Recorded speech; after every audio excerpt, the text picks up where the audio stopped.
Hey guys, so I thought I'd do a quick video on my kind of thought process on tapping. If you like it, just leave a comment down below if you didn't understand it or if I didn't explain it well. Just leave a comment and I'll be happy to answer any questions I can. What I tend to do quickly is I think in like fifths. So uh, I'll tap out a chord in my right hand, say like A major power chord. And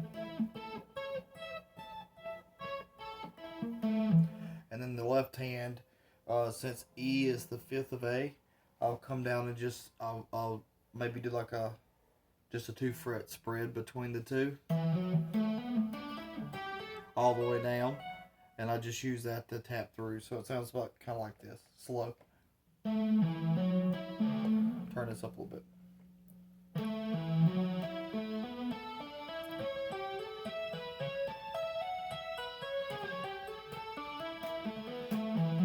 It's a good blend together.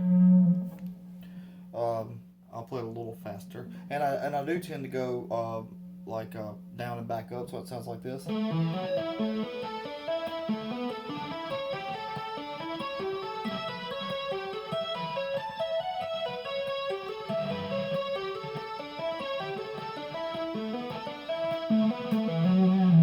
then fast.